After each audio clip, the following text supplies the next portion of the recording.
Hello everyone, welcome back to once another session of WBPSC ওয়ালা। তো আজকে আমরা এখানে ফেব্রুয়ারি মাসের কারেন্ট অ্যাফেয়ার্সটা আপডেট করব। দুটো পার্টে আমরা আপডেট করব। প্রথমে 1 থেকে 15 তারিখ পর্যন্ত, তারপর 16 থেকে 29 তারিখ পর্যন্ত। চলো তাহলে 2024-এর ফেব্রুয়ারি মাসের কারেন্ট অ্যাফেয়ার্সে কি কি ঘটনা ঘটেছে আমরা দেখে নিই।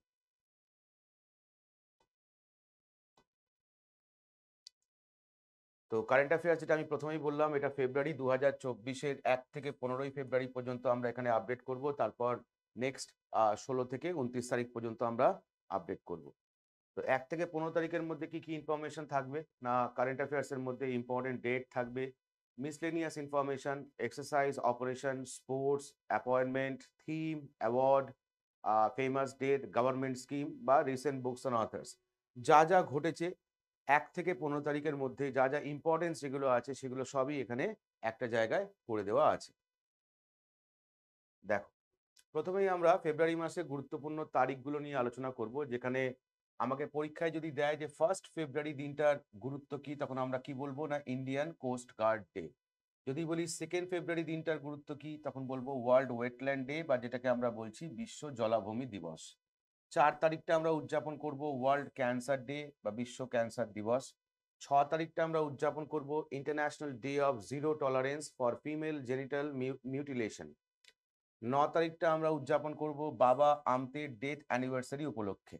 10 তারিখটা উদযাপন করা হয় ওয়ার্ল্ড পালস ডে। 11 তারিখটা উদযাপন করা হয় international day of women and girls in science, অর্থাৎ বিজ্ঞানে নারী ও মেয়েদের জন্য বলতে পারো একটা আন্তর্জাতিক দিবস উদযাপন করা হয়, সেটাই বলছে international day of women and girls in science.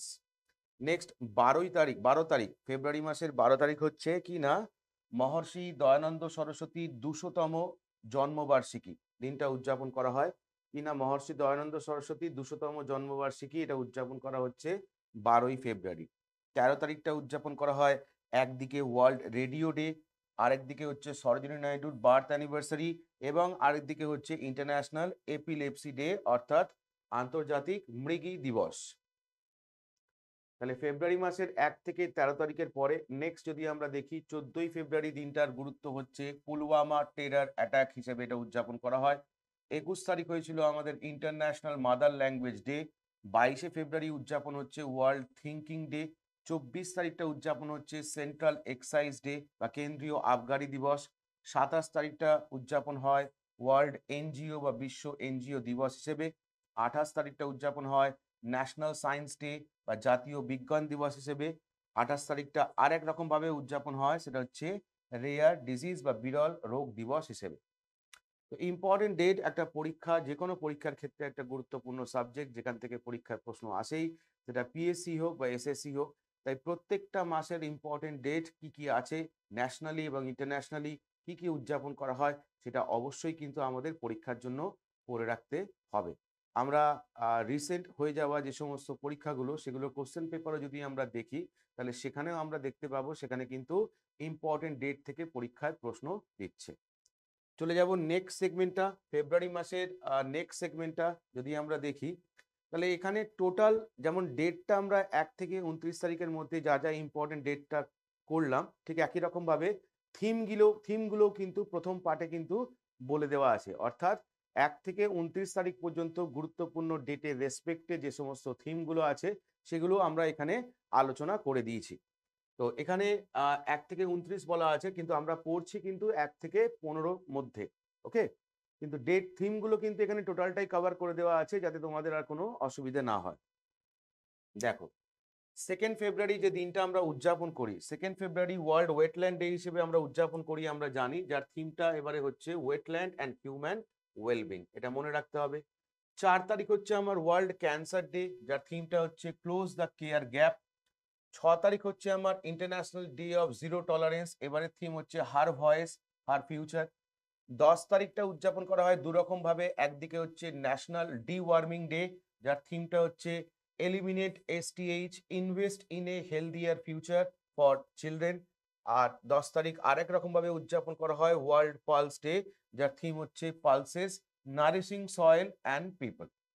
এখন প্রশ্ন, এখান থেকে পরীক্ষার প্রশ্ন কি টাইপের আসবে, এখান থেকে পরীক্ষার প্রশ্ন আসবে যে কোনো একটা ডেট দিয়ে বলবে এই ডেটটার থিমটা কি ছিল। 4টে থিম দিয়ে দেবে, সেখান থেকে তোমাকে পারফেক্ট আনসারটা খুঁজে বার করতে হবে। অথবা থিমটা দিয়ে তোমাকে জিজ্ঞেস করবে 4টে ডেট দিয়ে যে এই থিমটা কোন পার্টিকুলার ডেটে উদযাপন করা হয়। তখন তোমাকে সেই থিমটার রেসপেক্টে 4টে যে ডেট দেওয়া থাকবে সেখান থেকে পারফেক্ট আনসারটা বার করতে হবে। চলে আসুন নেক্সট। 11 তারিখটা দেখো দুরকম ভাবে উদযাপন করা হয়। একদিকে বলেছিলাম international day of woman and girls in science, যার থিমটা হচ্ছে woman and girls in science leadership a new এরা অফ সাস্টেনেবিলিটি। এটা হচ্ছে থিমটা। নেক্সট 11 তারিখ উদযাপন করা হয় ওয়ার্ল্ড উনানি ডে, যার থিমটা হচ্ছে Unani medicine for one earth one health. 12 তারিখটা উদযাপন করা হয় ইন্টারন্যাশনাল এপিলেপসি ডে, যার থিমটা হচ্ছে milestone on my epilepsy journey. 13 তারিখটা উদযাপন করা হচ্ছে ওয়ার্ল্ড রেডিও ডে, যার থিমটা হচ্ছে radio a century informing entertaining and educating. 21 তারিখটা উদযাপন করা হচ্ছে ইন্টারন্যাশনাল মাদার ল্যাঙ্গুয়েজ ডে, যার থিমটা হচ্ছে multilingual education is a pillar of intergenerational learning. তাহলে দেখো এখানে সব মানে প্রত্যেকটা ডেটই হচ্ছে গুরুত্বপূর্ণ এবং প্রত্যেকটা ডেটের থিমই হচ্ছে কিন্তু গুরুত্বপূর্ণ। তাই খুব মনোযোগ দিয়ে থিমগুলো কিন্তু পড়বে, পরীক্ষায় কিন্তু দিতেই পারে। যেমন দেখো যে ইন্টারন্যাশনাল মাদার ল্যাঙ্গুয়েজ ডে খুব ইম্পর্টেন্ট একটা দিন, ওয়ার্ল্ড রেডিও ডে ইম্পর্টেন্ট একটা দিন, ইন্টারন্যাশনাল এপিলেপসি ডে ইম্পর্টেন্ট একটা দিন। তোমাকে পরীক্ষায় প্রশ্ন করতেই পারে যে কোনো একটা ডেটের থিম দিয়ে যে এটা কোন পার্টিকুলার ডেটের থিম। তাই এটা কিন্তু মনোযোগ সহকারে কিন্তু পড়তে হবে। চলে যাও পরেরটা।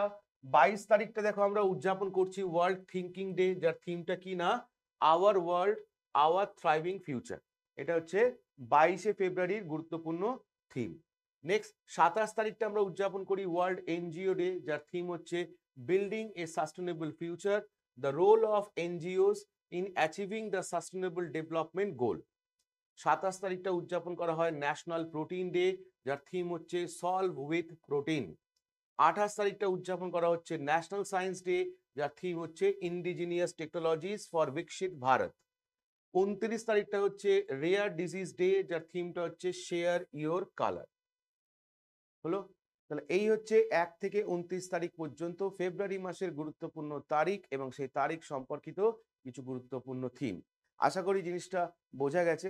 এখানে জাস্ট ইম্পর্টেন্ট ডেটের রেসপেক্টে থিমগুলো বারবার পড়বে, অটোমেটিক্যালি এটা কিন্তু মাথায় স্টোর হবে। আর তার সাথে প্র্যাকটিস, যত বেশি প্র্যাকটিস করবে তত জিনিসগুলো কিন্তু মাথায় থাকবে।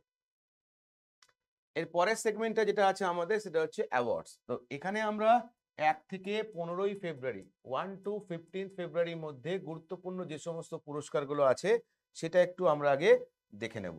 তো কি কি আছে প্রথমেই দেখব আমরা না গ্র্যামি পুরস্কার। তো আমরা জানি যে আন্তর্জাতিক ক্ষেত্রে মিউজিকের সর্বোচ্চ পুরস্কার যেটা দেওয়া হয় সেই পুরস্কারটার নাম হচ্ছে গ্র্যামি। আমাদের ভারতবর্ষে যেমন মিউজিকের রেসপেক্টে যদি তোমরা দেখো লতা মঙ্গেশকর অ্যাওয়ার্ড একটা গুরুত্বপূর্ণ পুরস্কার, তেমনি ওয়ার্ল্ডের রেসপেক্টে টপ নচ অ্যাওয়ার্ড যেটা বলা হয় মিউজিকে সেটা হচ্ছে গ্র্যামি। যেমন সিনেমা জগতে ওয়ার্ল্ডের রেসপেক্টে টপ নচ অ্যাওয়ার্ডটা বলা হয় অস্কার, ঠিক তেমনই মিউজিকের রেসপেক্টে হচ্ছে গ্র্যামি। এবারে গ্র্যামি পুরস্কার যেটা হয়ে গেল সেটা কততম না 66তম। পরীক্ষায় প্রশ্ন আসতে পারে 66 গ্র্যামি অ্যাওয়ার্ড। তো আমাকে পরীক্ষার প্রশ্ন দিতে পারে যে এবারে গ্র্যামি অ্যাওয়ার্ডে রেকর্ড অফ দ্য ইয়ার কোনটা হয়েছে, বা অ্যালবাম অফ দ্য ইয়ার কোনটা হয়েছে, সং অফ দ্য ইয়ার কোনটা হয়েছে, বা বেস্ট নিউ আর্টিস্ট কে হয়েছে, বেস্ট পপ সোলো পারফরমেন্স পুরস্কারটা কাকে দেওয়া হয়েছে, বেস্ট পপ ভোকাল অ্যালবাম পুরস্কারটা কাকে দেওয়া হয়েছে। পরীক্ষার প্রশ্নটা কিন্তু এই অ্যাঙ্গেলেই করে। ওকে, তাহলে সেক্ষেত্রে আমাকে মনে রাখতে হবে কি না রেকর্ড অফ দ্য ইয়ার যেটা হয়েছে সেটার নাম কি না ফ্লাওয়ার্স, কার দ্বারা হয়েছে না Miley Cyrus. Album of the year কোনটা হয়েছে না মিডনাইট, কার দ্বারা হয়েছে না Taylor Swift. Song of the year কোনটা হয়েছে what was I made for. আর বেস্ট নিউ আর্টিস্ট কে হয়েছে Victoria Monet. Best pop solo performance কে হয়েছে না মিলি সাইরাস, অ্যালবামটার নাম ফ্লাওয়ার আমরা আগেই পেয়েছি। বেস্ট পপ ভোকাল অ্যালবাম যেটা হয়েছে সেটা কি না সেটা হচ্ছে মিডনাইট, কার এটা না টেলর সুইফটে। এবার দেখো এই যে টেলর সুইফট এনাকে দিয়ে পরীক্ষায় কি কি প্রশ্ন আসতে পারে। প্রথমত মনে রাখবে টেলর সুইফট টোটাল এখনো পর্যন্ত যদি আমরা দেখি তাহলে 14খানা গ্র্যামি পুরস্কার পেয়েছে, 14টা।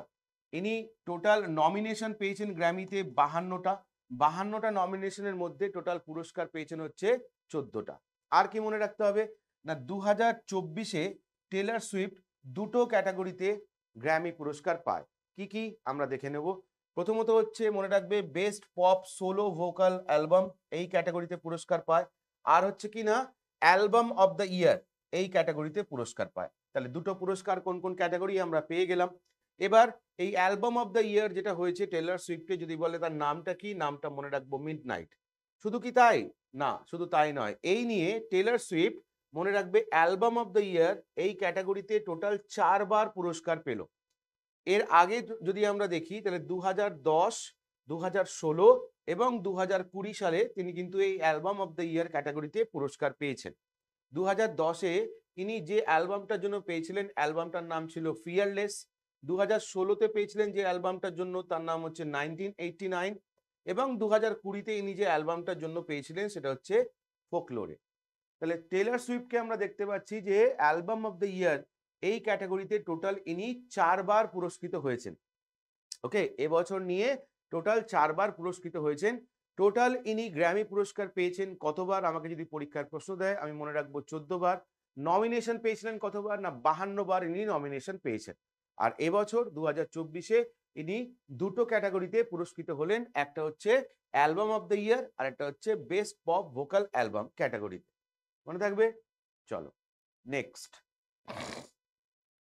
পরের পুরস্কারটা কি আছে না outstanding business woman of the ইয়ার 2023।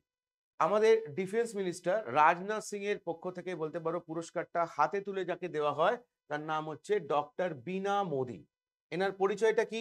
ইনি হচ্ছেন chairperson of Modi enterprise K K Modi group. তাহলে কে কে মোদি গ্রুপের বলতে পারো অন্যতম চেয়ারপারসন যার নাম হচ্ছে বীণা মোদি। তাকে সম্প্রতি outstanding business woman of the ইয়ার 2023 সম্মানে সম্মানিত করা হয়। কেন? না ইন্ডাস্ট্রি ক্যাটাগরিতে বলতে পারো তার কন্ট্রিবিউশনের জন্য তাকে এই পুরস্কারটা দেওয়া হয়। আর এই পুরস্কার অনুষ্ঠানটা ঘটেছিল হচ্ছে দিল্লিতে, যখন Indo American chamber of commerce কনফারেন্সে এই পুরস্কারটা তাকে হাতে তুলে দেওয়া হয়। তাহলে আমাকে পরীক্ষায় প্রশ্ন করবে যে outstanding business woman of the ইয়ার 2023 এই পুরস্কারটা সম্প্রতি কাকে দেওয়া হলো? আমার উত্তর হবে বীণা মোদিকে দেওয়া হলো। চলে আসো পরের পুরস্কারটা যেখানে বলছে দেখো sports star of the year. Sports star of the year কে পেয়েছে পুরস্কারটা? প্রথমত মনে রাখতে হবে যে না ভারতীয় অলিম্পিয়ান যার নাম হচ্ছে নীরজ চোপড়া, যাকে sports star of the year male ক্যাটাগরিতে 2024-এ সম্মানিত করা হলো। কারা পুরস্কারটা দিল? তখন মনে রাখবে পুরস্কারটা অনুষ্ঠিত হয়েছিল মুম্বাইতে। অর্গানাইজেশনটা হচ্ছে কি না স্পোর্টস স্টার এস অ্যাওয়ার্ডস। তাহলে স্পোর্টস স্টার এস অ্যাওয়ার্ডে সম্প্রতি sports star of the year male হিসেবে যিনি পুরস্কৃত হলেন তার নাম নীরজ চোপড়া। আর যদি বলা হয় ফিমেল হিসেবে এই পুরস্কারটা কাকে দেওয়া হলো তখন মনে রাখবে শীতল দেবী। ২০২৪ সালে অর্জুন পুরস্কার প্রাপক শীতল দেবী, ইনি একজন প্যারা আর্চার মানে তীরন্দাজি। প্যারা আর্চার, আর্চার কথাটার মানে হচ্ছে তীরন্দাজি।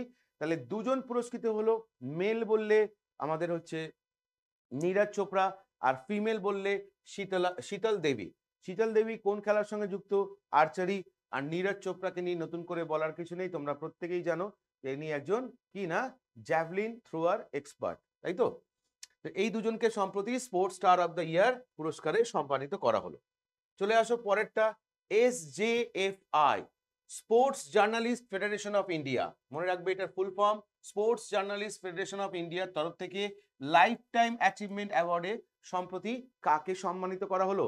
তখন মনে রাখবে পিটি ঊষা, ভারতীয় অলিম্পিক অ্যাসোসিয়েশনের বর্তমান প্রেসিডেন্ট, যার পুরো নাম হচ্ছে কি না পিলাভুলা কান্ডি থেকে পারাম্বিল ঊষা, অর্থাৎ সংক্ষেপে যাকে আমরা চিনি পিটি ঊষা। তাকেই সম্প্রতি লাইফ টাইম অ্যাচিভমেন্ট অ্যাওয়ার্ড হিসেবে গোল্ড মেডেল দিয়ে সম্মানিত করলো কারা? না sports journalist federation of India.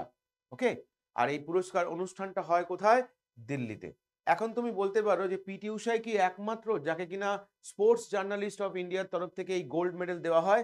না, ইনি হচ্ছেন পঞ্চম। তাহলে এর আগে যদি আমরা দেখি SJFI গোল্ড কারা কারা পেয়েছে বা গোল্ড মেডেল কারা কারা পেয়েছে, তখন মনে রাখবে প্রাক্তন ভারতীয় টেনিস তারকা বিজয় অমৃতরাজ, প্রাক্তন ভারতীয় ব্যাডমিন্টন তারকা প্রকাশ পাডুকন, প্রাক্তন ভারতীয় ক্রিকেটার সুনীল গাভাস্কর এবং former Indian sprinter late Milkha Singh, যাদেরকে SJFI গোল্ড অ্যাওয়ার্ডে সম্মানিত করা হয়েছে।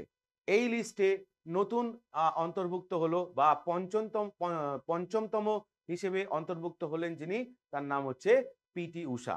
আর মনে রাখার বিষয় কি না, পিটি ঊষার আবার 3টে ডাকনাম আছে আমরা জানি। একটা নাম কি না উড়ান পরি, একটার নাম পায়োলি এক্সপ্রেস, আর একটার নাম গোল্ডেন গার্ল। এই 3টেই হচ্ছে কি না পিটি ঊষার আবার ডাকনাম, এটা একটু খেয়াল রাখতে হবে। চলে আসো পরেরটা, wildlife photographer of the year 59 people's choice award. দেখো ভালো করে খেয়াল করবে, বলছে wildlife photographer of the year 59 people's choice অ্যাওয়ার্ডে সম্প্রতি কাকে সম্মানিত করা হলো? নামটা হচ্ছে নিমা সারি খানি। নিমা সারি খানি ইউনাইটেড কিংডম থেকে 2023-এ wildlife photographer of the year 59 people's choice অ্যাওয়ার্ডে সম্মানিত করা হলো। কারা করলো? By national history museum London. Okay, তাহলে এই পুরস্কারটা কারা দিয়ে থাকে না, এই পুরস্কারটা প্রতি বছর দিয়ে থাকে কারা? National history museum. ওকে, এবং এই পুরস্কারটা প্রতিষ্ঠা হয় কত সালে? 1965-এ। কার মাধ্যমে প্রতিষ্ঠিত হয়? By British Broadcasting Corporation wildlife magazine, যারা কিনা এটা প্রতিষ্ঠা করে। এটা অনলাইন পোলিং এর মাধ্যমে বলতে পারো নির্বাচিত হয়েছে, অর্থাৎ ইনি যে পুরস্কারটা পেয়েছেন সেটা অনলাইন পোলিং এর মাধ্যমে পুরস্কার পেয়েছেন। এবার মনে রাখবে কোন ছবিটার জন্য তাকে এই পুরস্কারটা দেওয়া হলো, তখন মনে রাখবে photo of a polar bear sleeping peacefully on a small iceberg. তাহলে একটা পোলার বিয়ার মানে ভাল্লুক, যে কিনা বলতে পারো একটা আইসবার্গের উপর শুয়ে আছে, এই ছবিটা তোলা বা এই ছবিটার জন্যই কি না নিমা সারিখাইনি, যে কিনা ইউনাইটেড কিংডম থেকে বিলং করে, তাকে 2023-এ wildlife photographer of the year 59 people's চয়েসে সম্মানিত করা হলো। চলে আসো পরের পুরস্কার, ভারতরত্ন। আমরা জানি 2024-এ ভারতরত্ন আর টোটাল কতজনকে দেওয়া হয়েছে না 5 জনকে দেওয়া হয়েছে। কারা কারা? কর্পূরী ঠাকুর, লালকৃষ্ণ আডবাণী, চৌধুরী চরণ সিং, পিভি নরসিম্হা রাও, MS স্বামীনাথন।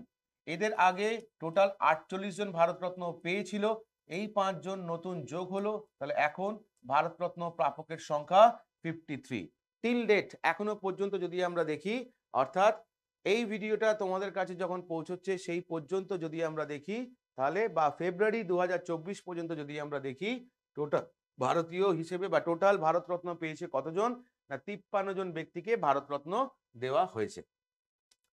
চলে আসো next, recent books and authors. তাহলে অ্যাওয়ার্ড প্যারামিটার আমাদের কমপ্লিট হয়ে গেল, ইম্পর্টেন্ট ডেট প্যারামিটার আমাদের কমপ্লিট হয়ে গেল, ইম্পর্টেন্ট থিমস প্যারামিটার কমপ্লিট হয়ে গেল। Next, recent books and authors.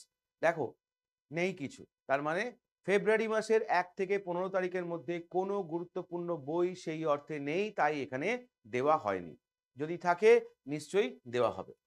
চলে আসো পরেরটা, অ্যাপয়েন্টমেন্ট মানে নিযুক্তিকরণ। তো ফেব্রুয়ারি মাসে যদি আমরা দেখি 1 থেকে 15 তারিখের মধ্যে গুরুত্বপূর্ণ অ্যাপয়েন্টমেন্টের মধ্যে প্রথমেই হচ্ছে কি না ট্রাইয়ের চেয়ারম্যান, অর্থাৎ টেলিকম রেগুলেটরি অথরিটি অফ ইন্ডিয়ার নতুন চেয়ারম্যান আগামী 3 বছরের জন্য যাকে করা হয়েছে তার নাম কি? নাম হচ্ছে অনিল কুমার লাহোটি। এনার পরিচয় কি?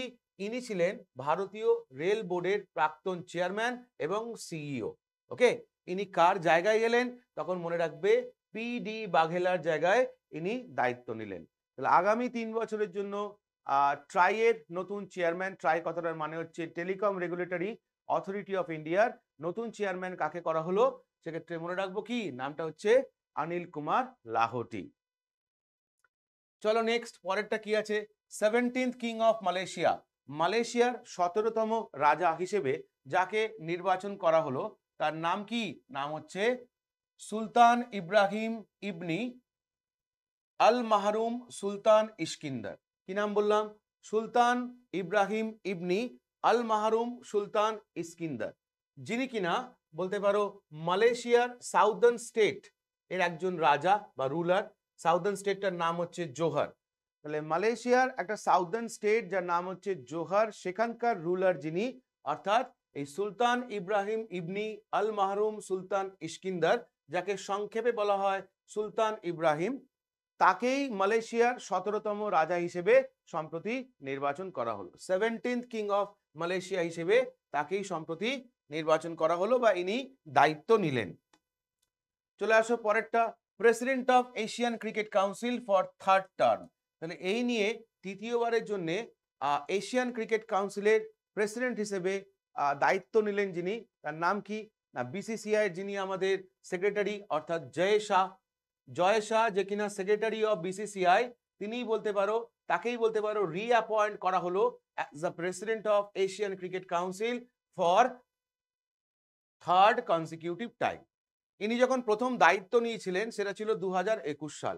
2021-এ ইনি নাজমুল হাসান অর্থাৎ বাংলাদেশ ক্রিকেট বোর্ডের যিনি প্রেসিডেন্ট তার কাছ থেকেই বলতে পারো প্রথমবার দায়িত্ব নিয়েছিলেন, আর সম্প্রতি এনাকে তৃতীয়বারের জন্য রিঅ্যাপয়েন্ট করা হলো। মনে রাখার বিষয়, এশিয়ান ক্রিকেট কাউন্সিল এটা তৈরি হয়েছিল নিউ দিল্লিতে, সালটা ছিল 1983, okay, as the Asian cricket conference. তাহলে তখন এটার নাম ছিল এশিয়ান ক্রিকেট কনফারেন্স, এটা গঠন হয়েছিল 1983-তে, কোথায় না দিল্লিতে, ওকে।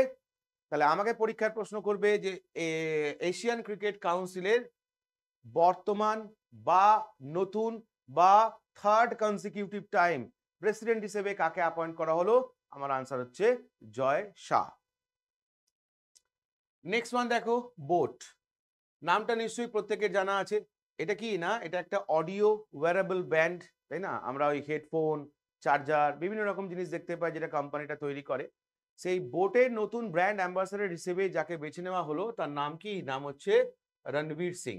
পরিচয়, বলিউডের একজন অভিনেতা রণবীর সিং, তাকেই সম্প্রতি অ্যাপয়েন্ট করা হলো বোটের কি না নতুন ব্র্যান্ড অ্যাম্বাসেডর। ইনি বোটের লস্ট ইন নির্ভানা এই ক্যাম্পেইনের সঙ্গে যুক্ত থাকবেন, ওকে। লস্ট ইন নির্ভানা এটা হচ্ছে কি না বোটের নতুন একটা প্রিমিয়াম অডিও সাব ব্র্যান্ড, সেই সাব ব্র্যান্ডের বলতে পারো প্রচার করবেন হচ্ছে রণবীর সিং, তাই বলতে পারো বোটের নতুন ব্র্যান্ড অ্যাম্বাসেডর কাকে করা হলো, সেক্ষেত্রে আনসার হচ্ছে রণবীর সিং। চলে আসো next, new CM of Jharkhand. আমরা দেখতে পেলাম ঝাড়খণ্ডের নতুন মুখ্যমন্ত্রী হিসেবে সম্প্রতি যিনি দায়িত্ব নিলেন নাম হচ্ছে চম্পাই সোরেন, যার একটা ডাকনাম আছে যাকে কি বলা হয় না tiger of Jharkhand. Tiger of Jharkhand কোন পলিটিক্যাল পার্টি থেকে বিলং করেন যদি আমাকে পরীক্ষায় প্রশ্ন আসে, তখন আমার আনসার হচ্ছে ঝাড়খণ্ড মুক্তি মোর্চা। ইনি যার কাছ থেকে দায়িত্ব বুঝে নিলেন তার নাম কি না, তার নাম ছিল হচ্ছে হেমন্ত সোরেন। কেন হেমন্ত সোরেন দায়িত্ব থেকে বা বলতে পারো রিজাইন করলেন, সেক্ষেত্রে মনে রাখবে তাকে অ্যারেস্ট করা হয়। কারা অ্যারেস্ট করে না, এনফোর্সমেন্ট ডাইরেক্টরেট অর্থাৎ ইডি তাকে একটা ল্যান্ড ফ্রড কেসে অ্যারেস্ট করে, এবং তার সেই জন্যই বলতে পারো তিনি রিজাইন করেন, এবং সেই জায়গায় ঝাড়খণ্ডের নতুন মুখ্যমন্ত্রী হিসেবে দায়িত্ব নেন যে তার নাম হচ্ছে Champai Soren. Next, first women chief secretary of Uttarakhand. তাহলে উত্তরাখণ্ড রাজ্যটা যবে থেকে গঠন করা হয়েছে অর্থাৎ 2000 সাল থেকে আপ টু এই 2024, 2000 থেকে 2024-এর মধ্যে ইনি হচ্ছেন প্রথম মহিলা যে কিনা কিনা উত্তরাখণ্ডের কিনা চিফ সেক্রেটারি হিসেবে দায়িত্ব নিলেন। তাহলে এই প্রথম মহিলাটির নাম কি, রাধা রাতৌরি, যার পরিচয় হচ্ছে ইনি একজন আইএএস অফিসার 1988 ব্যাচে। ইনি উত্তরাখণ্ডের সামগ্রিকভাবে যদি আমি দেখি 18 চিফ সেক্রেটারি। তাহলে উত্তরাখণ্ডের 18তম চিফ সেক্রেটারি হিসেবে সম্প্রতি দায়িত্ব নিলেন যিনি, তার নাম রাধা রাতৌরি।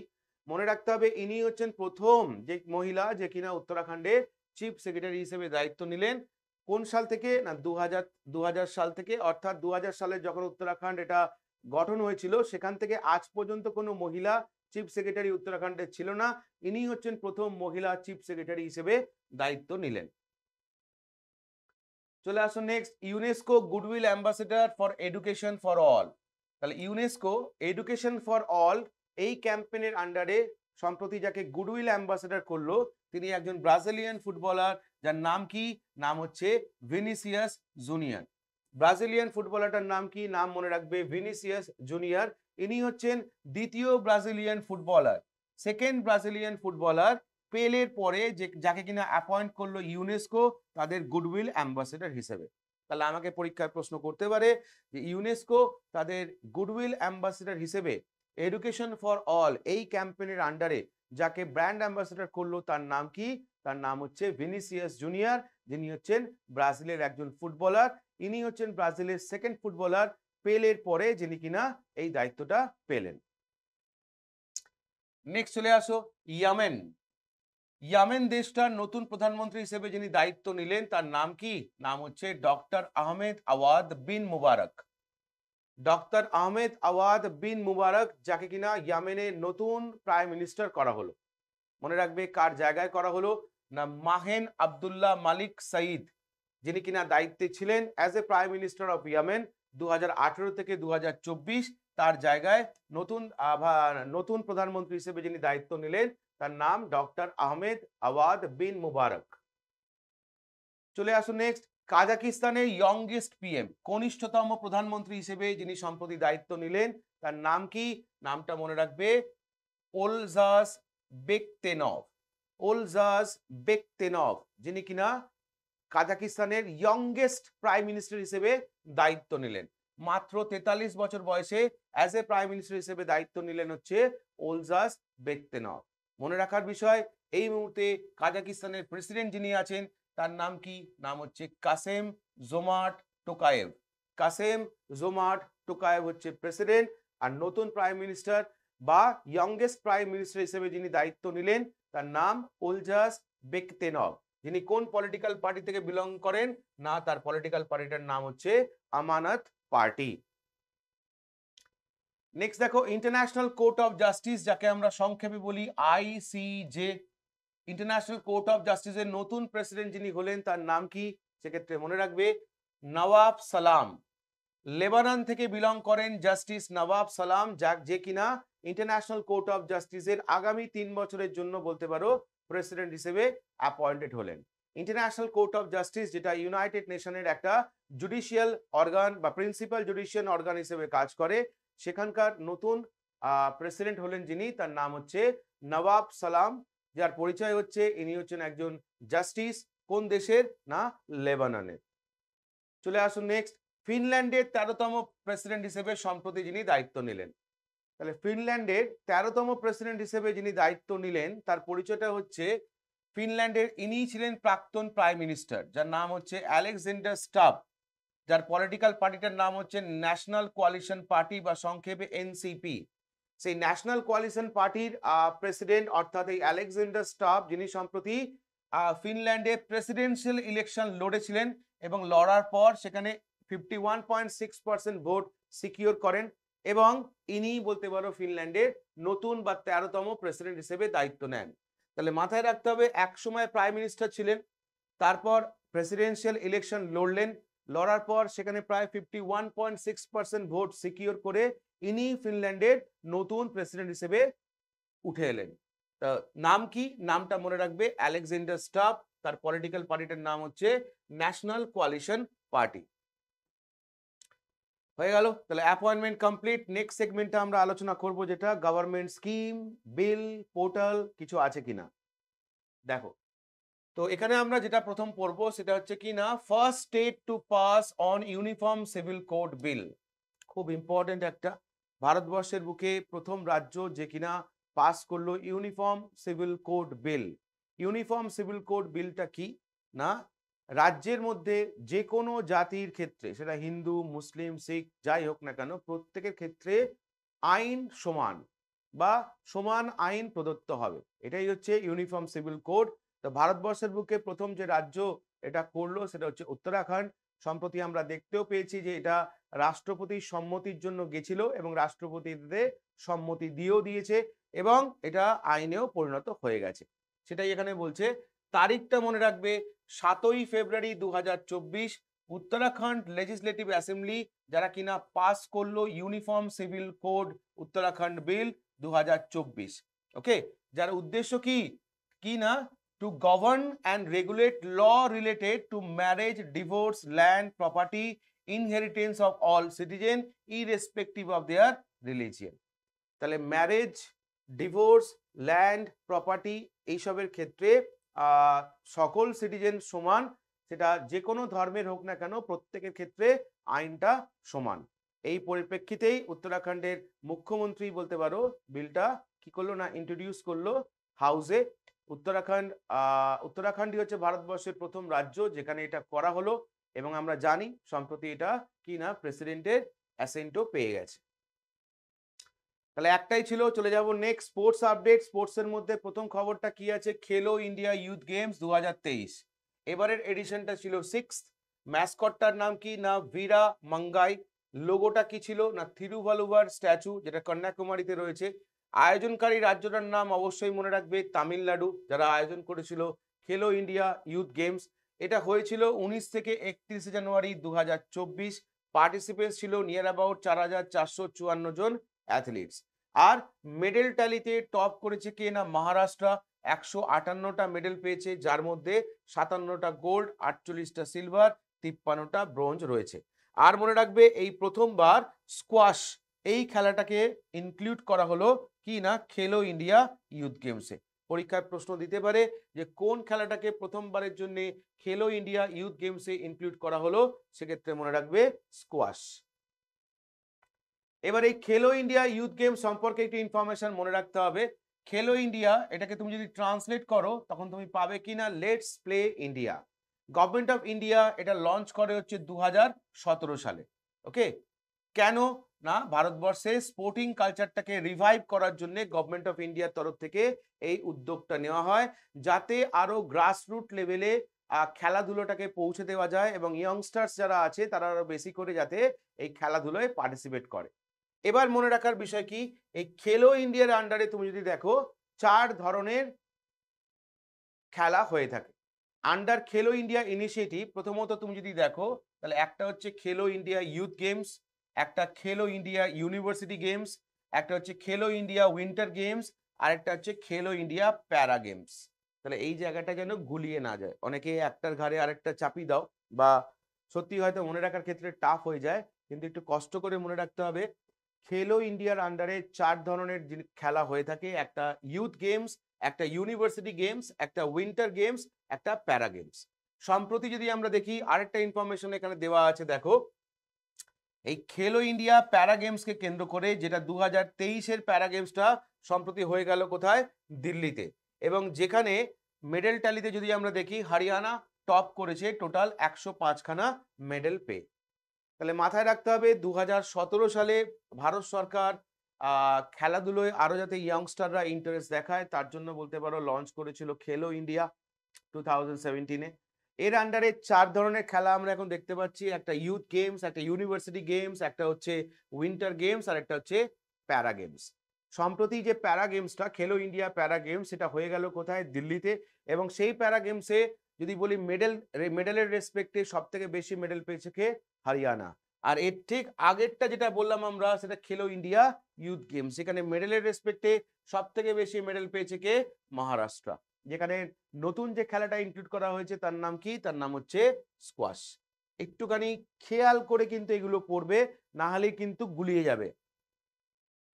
এরপর ইউনিভার্সিটি গেমস, তাহলে 4টে বলেছি, এখানে 3টে আমরা পেয়ে গেলাম। প্রথমটা ছিল ইউথ গেমস, তারপর একটা প্যারা গেমস, এটা দেখো এটা বলেছে তোমার ইউনিভার্সিটি গেমস।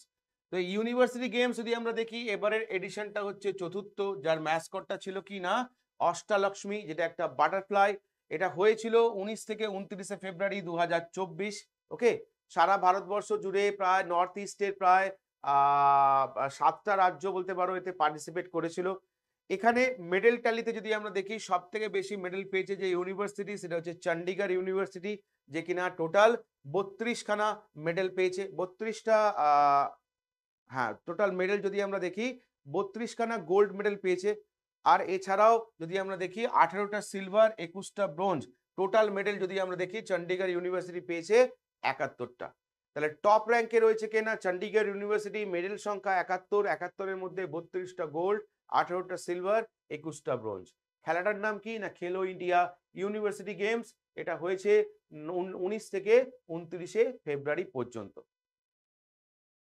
নেক্সট, এবার দেখো প্যারিস অলিম্পিক 2024। আমরা জানি 2024-এ ফ্রান্সের প্যারিসে অনুষ্ঠিত হতে চলেছে কি না সামার অলিম্পিক, সেটাকেই বলছি আমরা প্যারিস অলিম্পিক।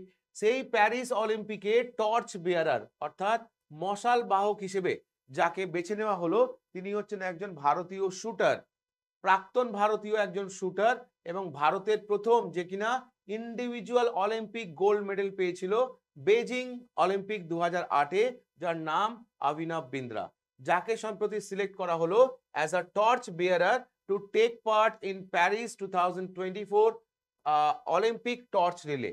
যে অলিম্পিক টর্চটা প্রজ্বলিত হবে কবে না 16ই এপ্রিল 2024, কোথায় হবে? Olympia sanctuary, Greece. তাহলে আগামী 16 এপ্রিল 2024 প্রজ্বলিত হতে চলেছে অলিম্পিকের মশাল। কোথায় প্রজ্বলিত হতে চলেছে? তখন মনে রাখবো অলিম্পিয়া স্যাংচুয়ারি, যেটা রয়েছে কোথায়? গ্রিস। আর সেই অনুষ্ঠান উপলক্ষে বলতে পারো একজন প্রাক্তন ভারতীয় শুটার এবং প্রথম ভারতীয় যে কিনা ইন্ডিভিজুয়ালি গোল্ড মেডেল পেয়েছিল বেজিং অলিম্পিক 2008-এ, যার নাম অভিনব বিন্দ্রা, যাকে সম্প্রতি সিলেক্ট করা হলো as a torch bearer to take part in the Paris 2024 Olympic torch relay. তাহলে এই যে টর্চ রিলেটা হবে, সেখানে ভারত থেকে পার্টিসিপেট করছে কে? এক কথায় মনে রাখবো অভিনব বিন্দ্রা। নেক্সট চলে আসো under 19 men's cricket world cup. কারা জিতলো? অস্ট্রেলিয়া। কারা হারলো? আমরা, ইন্ডিয়া। ওকে, খেলাটা কোথায় হয়েছিল? ফাইনালটা হয়েছিল হচ্ছে সাউথ আফ্রিকা। এবারের এডিশনটা ছিল 15তম। 19শে জানুয়ারি থেকে 15ই ফেব্রুয়ারি 2024 পর্যন্ত এটা অনুষ্ঠিত হয়। মনে রাখার বিষয়, এই নিয়ে অস্ট্রেলিয়া 4বার ICC under 19 men's world cup খেতাব জিতলো। এই টুর্নামেন্টে প্লেয়ার অফ দ্য টুর্নামেন্ট যিনি হয়েছেন তার নাম ওয়েনা মাপাকা, সাউথ আফ্রিকা থেকে। প্লেয়ার অফ দ্য ম্যাচ ফাইনালের রেসপেক্টে যিনি হয়েছেন তার নাম হচ্ছে মালি বার্ডম্যান, অস্ট্রেলিয়া থেকে। লিডিং রান স্কোরার যিনি হয়েছেন টুর্নামেন্টের রেসপেক্টে তার নাম হচ্ছে উদয় শাহরান, ইন্ডিয়া থেকে, যার টোটাল রান হচ্ছে 397, এবং যিনি ছিলেন ভারতীয় দলের ক্যাপ্টেন। তাহলে ভারতীয় আন্ডার 19 মেন্স দলের ক্যাপ্টেন, যার নাম হচ্ছে উদয় শাহরান, তিনি হাইয়েস্ট রান করেছেন টোটাল টুর্নামেন্টে 397 রান। এবারে চ্যাম্পিয়ন হয়েছে অস্ট্রেলিয়া, রানার আপ হচ্ছে ইন্ডিয়া। এই নিয়ে অস্ট্রেলিয়া 4বার বলতে পারো আন্ডার 19 চ্যাম্পিয়ন হলো। নেক্সট চলে আসো রিসেন্ট ডেথ, সাম্প্রতিক মৃত্যু। সাম্প্রতিক মৃত্যুর মধ্যে যদি আমরা দেখি ডক্টর নিত্যা আনন্দ, ইনি মারা গেছেন। ওকে, ডক্টর নিত্যা আনন্দ, যিনি কিনা একজন পদ্মশ্রী প্রাপক, তিনি সম্প্রতি মারা গেছেন। ইনি ভারতবর্ষের রেসপেক্টে বলতে পারো প্রথম ওরাল কন্ট্রাসেপটিভ পিল, যার নাম সাহেলি, এটা ডেভেলপ করেছিলেন। তাহলে প্রথম ওরাল কন্ট্রাসেপটিভ পিল, যার নাম সাহেলির ডেভেলপার ডক্টর নিত্যানন্দ, সম্প্রতি মারা গেছেন, যিনি কিনা পদ্মশ্রী পুরস্কার পেয়েছিলেন কোন সালে? 2012-তে। কোন ক্যাটাগরিতে? না মেডিসিন ক্যাটাগরিতে। আমাকে পরীক্ষার প্রশ্ন কি করবে? ভারতের প্রথম ওরাল কন্ট্রাসেপটিভ পিল সাহেলির ডেভেলপার যিনি বা ডেভেলপার কে? চারটে নাম তোমাকে দিয়ে দেবে, সেখান থেকে তোমাকে আনসার করতে হবে ডক্টর নিত্যানন্দ সিং। ক্লিয়ার? চলো নেক্সট চলে আসো মহড়া, এক্সারসাইজ। তাহলে মহড়া আমাদের ফার্স্ট পার্টের মধ্যে কোনো গুরুত্বপূর্ণ মহড়া নেই, তাই আমরা এখানে আলোচনা করলাম না। চলে যাব আমাদের লাস্ট সেগমেন্টটা, যেটা হচ্ছে মিসলেনিয়াস ইনফরমেশন। ওকে, ফেব্রুয়ারি মাসের 1 থেকে 15 তারিখের মধ্যে গুরুত্বপূর্ণ মিসলেনিয়াস ইনফরমেশন কি কি আছে, যার মধ্যে প্রথমটাই যদি আমরা দেখি মারাঠা মিলিটারি ল্যান্ডস্কেপ, যেটাকে গভর্নমেন্ট অফ ইন্ডিয়ার তরফ থেকে কি করা হয়েছে না গভর্নমেন্ট অফ ইন্ডিয়ার তরফ থেকে ইউনেস্কো ওয়ার্ল্ড হেরিটেজ লিস্ট 2024-25-এ কি না রাখার জন্য অ্যাপিল করা হয়েছে। কিন্তু প্রথমে আমাকে জেনে নিতে হবে যে মারাঠা মিলিটারি ল্যান্ডস্কেপটা কি। মনে রাখবে এটা একটা 12টা দুর্গ বিশিষ্ট, মহারাষ্ট্র এবং তামিলনাড়ুতে ছড়িয়ে থাকা 12টা দুর্গ বিশিষ্ট, যাকে বলা হচ্ছে মারাঠা মিলিটারি ল্যান্ডস্কেপ। যে 12টা দুর্গকে টোটালটাই বলতে পারো গভর্নমেন্ট অফ ইন্ডিয়ার তরফ থেকে কি না ইউনেস্কো ওয়ার্ল্ড হেরিটেজ লিস্টের মধ্যে 2024-25-এর লিস্টের মধ্যে ইনক্লুড করার কথা বলা হয়েছে। আর এই 12টা দুর্গ কি কি আছে মনে রাখবে, 12টার মধ্যে 11টাই রয়েছে মহারাষ্ট্রে, আর একটা রয়েছে কোথায় না তামিলনাড়ুতে। তামিলনাড়ুতে যেটা রয়েছে তার নাম হচ্ছে গিঞ্জি ফোর্ট, আর বাকি 11টা তুমি যদি দেখো সালঘের, শিবনেরি, লোহাগড়, খান্ডেরি, রায়গড়, রাজগড়, প্রতাপগড়, সুবর্ণা দুর্গা, পানহালা, বিজয় দুর্গা এবং সিন্ধু দুর্গা, এগুলো হচ্ছে মহারাষ্ট্রে, আর একটাই হচ্ছে তামিলনাড়ুতে। তাহলে গভর্নমেন্ট অফ ইন্ডিয়ার তরফ থেকে ইউনেস্কো ওয়ার্ল্ড হেরিটেজ লিস্টের মধ্যে 2024-25-এর আন্ডারে কালচারাল সাইটের মধ্যে ইনক্লুড করার কথা বলেছে কাকে এই মারাঠা মিলিটারি ল্যান্ডস্কেপকে। চলে আসো নাম্বার 2। এই মুহূর্তে ভারতবর্ষে যদি তোমাকে জিজ্ঞেস করা হয় যে স্নো লেপার্ডের স্টেটাসটা কি, তখন মনে রাখবো সম্প্রতি আমাদের মিনিস্টার অফ এনভায়রনমেন্ট, ফরেস্ট এবং climate change Shri Bhupendra Yadav release করলো স্নো লেপার্ডের স্টেটাস ইন্ডিয়াতে। তো তার রেসপেক্টে যদি তোমরা দেখো তাহলে 2019 থেকে 2023 এই টাইম পিরিয়ডে ভারতের স্নো লেপার্ডের সংখ্যা কত এই মুহূর্তে, না 718, 718, মানে অর্থাৎ এটা বেড়েছে, আগের থেকে অনেকটাই বেড়েছে। তাহলে এক কথায় মনে রাখবো এই মুহূর্তে ভারতবর্ষে স্নো লেপার্ডের সংখ্যা কত, 718। আর একটা পয়েন্ট মনে রাখতে হবে, সব থেকে বেশি আমরা স্নো লেপার্ড এখন আমরা দেখতে পাচ্ছি কোথায়, সেক্ষেত্রে মনে রাখবো লাদাখ, জায়গাটার নাম হচ্ছে লাদাখ। চলে আসো next, corruption perception index report সম্প্রতি 2023 প্রকাশিত হলো। রিপোর্টটা প্রকাশ করলো কারা, ট্রান্সপারেন্সি ইন্টারন্যাশনাল, যারা কিনা এই রিপোর্টটা প্রকাশ করলো, যেখানে ইন্ডিয়ার র্যাঙ্ক কত হয়েছে 93, কতগুলো দেশের মধ্যে, 180টা দেশের মধ্যে। ইন্ডিয়া টোটাল স্কোর কত করেছে, 39। ইন্ডিয়া 2023-এ র্যাঙ্ক করলো কত, 93। 2022-এ ইন্ডিয়ার র্যাঙ্ক কত ছিল তাহলে, 85। আর এই লিস্টে অর্থাৎ কারাপশন পারসেপশন ইন্ডেক্স 2023-এ যদি বলো একদম টপ কান্ট্রি কে আছে, তখন মনে রাখবে ডেনমার্ক। ওকে, ডেনমার্কের পরে যে দেশটা রয়েছে তার দেশটার নাম হচ্ছে ফিনল্যান্ড, তারপরে রয়েছে কে, না নিউজিল্যান্ড।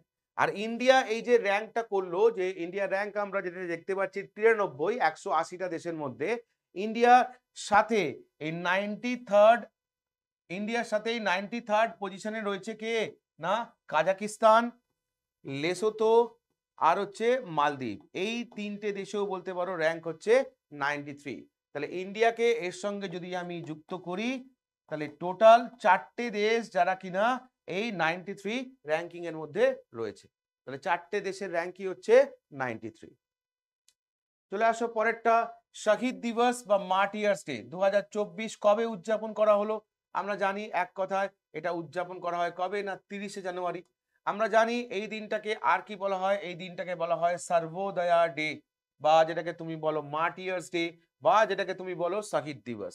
কাকে উৎসর্গ করে দিনটা উদযাপন করা হয়, আমরা জানি এটা হচ্ছে death anniversary of Mahatma Gandhi, যাকে আমরা বলে থাকি ফাদার অফ দ্য নেশন।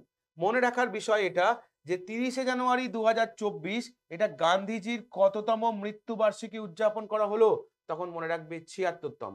আর এই দিনটাকে যেহেতু আমরা বলছি মার্টিয়ার্স ডে, তার মানে এটা মনে রাখবে যে দেশের কাজে, দেশের কাজে যে সমস্ত ব্যক্তিরা মারা যাচ্ছে তাদের সকলের উদ্দেশ্যে উদযাপন করা হয় এই 30শে জানুয়ারি।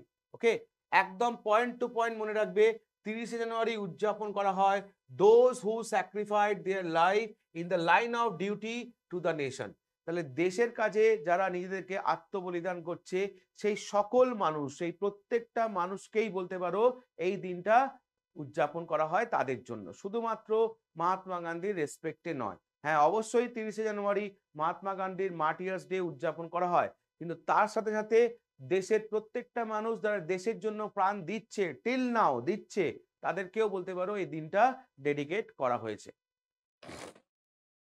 চলে আসো পরেরটা, এবারে রিপাবলিক ডেতে চিফ গেস্ট কে ছিল, অর্থাৎ ভারতের 75তম যে রিপাবলিক ডে হয়ে গেল সেখানে চিফ গেস্ট কে ছিল, ইম্পর্টেন্ট প্রশ্ন। মনে রাখবে ফ্রান্সের রাষ্ট্রপতি যার নাম হচ্ছে ইমানুয়েল ম্যাক্রন, যিনি কিনা ভারতবর্ষের এই 75তম রিপাবলিক ডে চিফ গেস্ট হিসেবে ছিলেন। ম্যাক্রন দুদিনের ভারত সফরে এসেছিলেন 25 থেকে 26শে জানুয়ারি। 25 তারিখে বলতে পারো ইনি নামেন হচ্ছে জয়পুরে, সেখান থেকে 26 তারিখে ইনি পার্টিসিপেট করেন হচ্ছে আমাদের রিপাবলিক ডে ফাংশনে। আর এটাই বলতে পারো ম্যাক্রনের দ্বিতীয়বার ভারত সফর। এর আগে যদি তুমি দেখো যে কোনো ফ্রেঞ্চ লিডার যারা কিনা ভারত সফরে এই পার্টিকুলারলি রিপাবলিক ডে এর গেস্ট অফ অনার হিসেবে এসছে, তাহলে মাথায় রাখবে this is also the 6th visit by a French leader. তাহলে রিপাবলিক ডে প্যারেডে চিফ গেস্ট হয়ে এসছে ফ্রান্স থেকে, যদি তুমি দেখো তাহলে সেটা হচ্ছে এটাকে নিয়ে হচ্ছে 6th ভিজিট, মানে ম্যাক্রনকে নিয়ে ফ্রান্স থেকে আরো 5 জন বলতে পারো যারা পার্টিকুলারলি এই ফাংশনটায় পার্টিসিপেট করতে এসছিল। আর এমনিতে যদি তুমি দেখো ইমানুয়েল ম্যাক্রনের এটা হচ্ছে দ্বিতীয় ভারত সফর। চলে আসো নেক্সট পরেরটা, নেক্সট হচ্ছে দেখো রিপাবলিক ডে প্যারেডের পুরস্কার 2024-এ। তো এখান থেকে বিশেষ কিছু মনে রাখার দরকার নেই, জাস্ট মনে রাখবে কি না বেস্ট ট্যাবলো কোনটা হয়েছে, না মিনিস্ট্রি অফ কালচারেরটা বেস্ট ট্যাবলো হয়েছে। ট্যাবলোটা কি ছিল? Bharat mother of democracy. Just এটা মনে রাখবে। নেক্সট কি আছে না আমাদের যে 3 সার্ভিস রয়েছে, সেই 3 সার্ভিসের মধ্যে বেস্ট মার্চিং কন্টিনজেন্ট কোনটা হয়েছে? তখন মনে রাখবে শিখ রেজিমেন্ট কন্টিনজেন্ট। এটা আমাদের ইন্ডিয়ান আর্মি, নেভি, এয়ারফোর্স এই 3টে যে 3 সার্ভিস রয়েছে, সেই 3 সার্ভিসের মধ্যে বেস্ট কোনটা হয়েছে? তখন মনে রাখবে শিখ রেজিমেন্ট কন্টিনজেন্ট। আর ওভারঅল তুমি যদি দেখো তাহলে বেস্ট মার্চিং কন্টিনজেন্ট এবং বেস্ট মার্চিং কন্টিনজেন্ট কোনটা হয়েছে? তখন মনে রাখবে দিল্লি পুলিশের ওমেন্স মার্চিং কন্টিনজেন্ট, যারা কিনা পুরস্কার পেল কি না as a best marching contingent among CAPF and other auxiliary force category. তাহলে দিল্লি পুলিশের পার্টিকুলারলি মহিলাদের যে মার্চিং কন্টিনজেন্টটা ছিল তারাই এবছর বেস্ট মার্চিং কন্টিনজেন্ট হিসেবে পুরস্কৃত পেয়েছে। তাহলে পয়েন্ট নাম্বার 1 এটা মনে রাখতে হবে। আর ভারতের যে 3 সার্ভিস রয়েছে সেই 3 সার্ভিসের মধ্যে best contingent, best marching contingent কোনটা হয়েছে? তখন মনে রাখবো শিখ রেজিমেন্ট কন্টিনজেন্ট। আর বেস্ট ট্যাবলো কোনটা হয়েছে? না মিনিস্ট্রি অফ কালচারেরটাই বলতে পারো বেস্ট ট্যাবলো হয়েছে। 3টে পয়েন্ট শুধুমাত্র মনে রাখবে। চলে আসো নেক্সট, রামসার সাইট বা নিউ ওয়েটল্যান্ড। তাহলে আমরা জানি ভারতবর্ষে এর আগে টোটাল যদি আমরা দেখি 75টা ওয়েটল্যান্ড বা রামসার সাইট ছিল, 5টা নতুন যোগ হয়ে এখন সংখ্যাটা গিয়ে দাঁড়িয়েছে 80টা। জাস্ট এই ফর্মে মনে রাখবে। আর এই 5টা যে নতুন ওয়েটল্যান্ড হয়েছে, 3টে হয়েছে কর্ণাটকা থেকে, 2টো হয়েছে তামিলনাড়ু থেকে। এখন সংখ্যাটা 75 থেকে গিয়ে দাঁড়িয়েছে 80। আর একটু ডিটেলস তুমি যদি পড়তে চাও তাহলে কোন 5টা? তাহলে প্রথমটা দেখো আঙ্কা সমুদ্রা বার্ড কনজারভেশন, যেটা রয়েছে কোথায়? কর্ণাটকা। নেক্সট হচ্ছে কি না আফগান শিনি এস্চুয়ারি, যেটা রয়েছে কর্ণাটকা। নেক্সট হচ্ছে মাগাদি কেরে কনজারভেশন, যেটা রয়েছে Karnataka. Next Karaivetti bird sanctuary, যেটা রয়েছে তামিলনাড়ু। আর long wood shola reserve forest, যেটা রয়েছে তামিলনাড়ু। তাহলে এই 5টাকে নতুন রামসার সাইটের মধ্যে ইনক্লুড করা হয় এবং ভারতের রামসার সাইট গিয়ে দাঁড়ায় এখন এই মুহূর্তে 80টা। চলে আসো নেক্সট, রুসোমা অরেঞ্জ ফেস্টিভ্যাল 2024। এবারের এডিশনটা হচ্ছে 4th এডিশন। এই রুসোমা অরেঞ্জ ফেস্টিভ্যাল এটা যে থিমের আন্ডারে হয়েছে, থিমটা হচ্ছে অর্গ্যানিক অরেঞ্জ। 24 থেকে 25 জানুয়ারি 2024 রুসোমা ভিলেজ, যেটা রয়েছে কোথায়? নাগাল্যান্ডের কোহিমাতে, সেখানেই বলতে পারো এই ফেস্টিভ্যালটা অনুষ্ঠিত হয়েছে। মাথায় রাখবে Rusoma is one of the most progressive orange producing village in Nagaland. তাহলে নাগাল্যান্ডের একটা অন্যতম একটা প্রগ্রেসিভ প্রডিউসিং ভিলেজটার নাম হচ্ছে কি না রুসোমা। চলে আসো next, 4th national Chilika bird festival. তাহলে এই নিয়ে 4র্থবার ন্যাশনাল চিল্কা বার্ড ফেস্টিভ্যাল কোথায় অনুষ্ঠিত হলো? যদি আমাকে বলা হয় এক কথায় বলবো কি ওড়িশা। কবে হলো? 27 জানুয়ারি থেকে 29 জানুয়ারি। ওকে, এটা প্রথমবার উদযাপন করা হয়েছিল 2008-এ। আর পার্টিকুলারলি যে ভিলেজটা এটা উদযাপন করা হয়, ভিলেজটার নাম হচ্ছে কি না মঙ্গলজোড়ি ভিলেজ। কোথায় আছে এটা? ওড়িশা। যার একটা ডাক নাম আছে, ডাক নামটা কি? Birds paradise of Asia. Birds paradise of Asia বলা হয় এই ভিলেজটাকে। চলে আসুন নেক্সট, এক কথায় মনে রাখবো ইন্ডিয়ান নেভির তরফ থেকে 2024 বছরকে কি ঘোষণা করেছে? এক কথায় মনে রাখবে year of Naval civilian. Just এক লাইনে মনে রাখবে ইয়ার অফ নেভাল সিভিলিয়ান। এটাই হচ্ছে ইন্ডিয়ান নেভির তরফ থেকে 2024 বছরটাকে ঘোষণা করা হয়েছে। কেন না with focus on enhancing administration efficiency and the wellbeing of its civilian workforce. তাহলে এটাকে মাথায় রেখেই 2024 বছরটাকে ইন্ডিয়ান নেভি ঘোষণা করেছে ইয়ার অফ নেভাল সিভিলিয়ান। চলে আসুন নেক্সট, এই প্রথমবার ভারতের ইউপিআই এটা লঞ্চ করা হলো কোথায়? তখন answer Eiffel tower in Paris. বা বলতে পারো প্রশ্নটা এইভাবে হতে পারে যে প্রথম একটা ইউরোপিয়ান কান্ট্রি যে কিনা ইন্ডিয়ার ইউপিআই ইউজ করছে বা ইউজ করতে দিচ্ছে, সেক্ষেত্রে নাম কি? নাম হচ্ছে ফ্রান্স। দেশটার নাম জিজ্ঞেস করলে ফ্রান্স, পার্টিকুলার জায়গায় কোথায় হয়েছে? না প্যারিসে। এবার থেকে ভারতীয় টুরিস্টরা কি করবে না তাদের ইউপিআই ইউজ করতে পারবে আইফিল টাওয়ারের ভিজিট করার জন্য বা তার টিকিট কাটার জন্য। আর এটা সম্ভব হয়েছে কখন? না ভারতের 75তম রিপাবলিক ডে রিসেপশন ইভেন্ট, যেটা অর্গানাইজ করা হয়েছিল এম্বাসি অফ ইন্ডিয়া প্যারিসে, যিনি করেছিলেন কি না Javed Ashraf, ambassador of India two France and Monaco. তিনিই বলতে পারো এই অ্যানাউন্সমেন্টটা করেছেন যে এবার থেকে এটা করা যাবে। নেক্সট কি আছে, ওয়ার্ল্ড ডিফেন্স শো 2024 সম্প্রতি অনুষ্ঠিত হলো। এই নিয়ে দ্বিতীয় দফা বলতে পারো ওয়ার্ল্ড ডিফেন্স শো অনুষ্ঠিত হলো। কোথায় হলো? Riyadh international convention and exhibition centre. তাহলে এক কথায় বলতে গেলে ওয়ার্ল্ড ডিফেন্স শো 2024 কোথায় হলো? রিয়াদ। রিয়াদ কোথায় আছে? Saudi Arabia. কবে হলো? 4 to 8 ফেব্রুয়ারি। আর এই শো এর থিমটা কি ছিল? থিমটা হচ্ছে ইকুইপড ফর টুমরো। এবারের থিমটা কি ছিল? না ইকুইপড ফর টুমরো। চলো তাহলে আমরা ফার্স্ট হাফটা কমপ্লিট করলাম ফেব্রুয়ারি মাসের। এবার আমরা ফেব্রুয়ারি 16 থেকে 29 যে পার্টটা, সেই পার্টটা আমরা এখানে দেখে নেব। তো কি কি আছে আমরা একটু দেখে নেব। তো অ্যাজ ইউজুয়াল আমাদের ফার্স্ট পার্টে যা যা ছিল তার মধ্যে দুটো টপিক এখানে কমন আছে, একটা হচ্ছে ইম্পর্টেন্ট ডেটস আর একটা হচ্ছে থিম। তো সেই দুটো টপিক যেহেতু আমরা ফার্স্ট পার্টে পড়ে নিচ্ছি, তাই আমরা এখানে সেটা আর আলোচনা করব না। ফার্স্ট পার্টে অলরেডি আমাদের আলোচনা করা হয়ে গেছে, ইম্পর্টেন্ট ডেটস আর থিম এই দুটোই আমাদের ফার্স্ট পার্টে আলোচনা করা হয়ে গেছে। তোমরা একটু এটা দেখে নেবে। আর এখান থেকে যেখান থেকে আমরা শুরু করব সেটা হচ্ছে কি না অ্যাওয়ার্ডস অ্যান্ড অনার্স। ফেব্রুয়ারি মাসের সেকেন্ড পার্টে গুরুত্বপূর্ণ যে সমস্ত পুরস্কারগুলো আছে আমরা সেখান থেকে শুরু করব। চলো লেটস স্টার্ট। তো প্রথম যেটা আমরা পড়বো সেটা কি না জ্ঞানপীঠ পুরস্কার। পুরস্কারের মধ্যে প্রথম যে পুরস্কারটা নিয়ে আমরা আলোচনা করব সেটা হচ্ছে জ্ঞানপীঠ পুরস্কার। পরীক্ষায় দেবে কি এবারেরটা কততম ছিল? 58তম জ্ঞানপীঠ পুরস্কার। মাথায় রাখতে হবে যে লিটারেচারে ভারতবর্ষের রেসপেক্টে সবথেকে বড় পুরস্কারটার নাম হচ্ছে জ্ঞানপীঠ পুরস্কার। তো 58তম জ্ঞানপীঠ পুরস্কার যেটা 2023-এ ঘোষণা করা হলো, সেটা দুজন পার্সোনালিটিকে দেওয়া হয়েছে। কাকে কাকে? না একজন বিখ্যাত ভারতীয় পোয়েট এবং একজন লিরিসিস্ট যার নাম সম্পূরণ সিং কারলা, যাকে আমরা চিনি কি নামে? গুলজার নামে।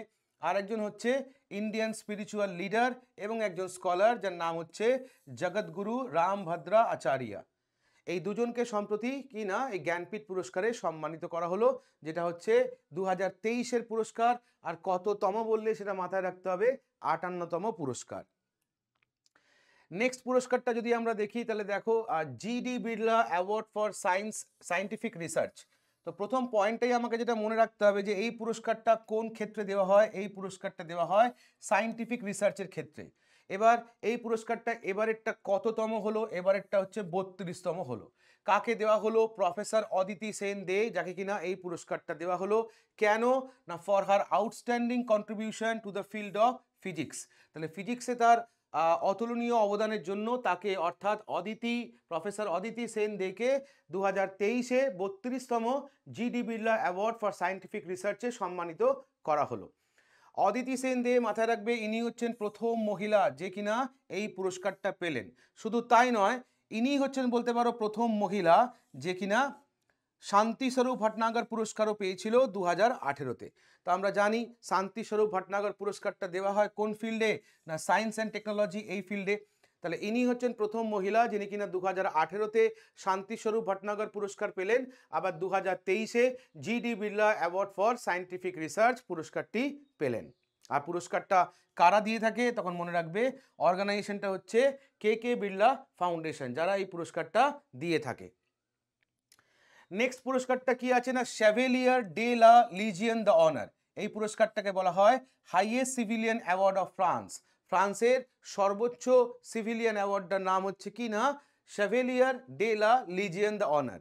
যদিও এই পুরস্কারটা 2022 সালেই ঘোষণা হয়ে গেছিল কাকে দেওয়া হবে বলে, না একজন আমাদের ভারতীয় এমপি অর্থাৎ মেম্বার অফ পার্লামেন্ট এবং একজন অথর যার নাম হচ্ছে শশী থারুর, তাকে 2022 সালে পুরস্কারটা দেওয়া হবে বলে ঠিক হয়ে গেছিল এবং সেটা সম্প্রতি ইনি হাতে তুলে নেন, তাই খবরে এসছেন।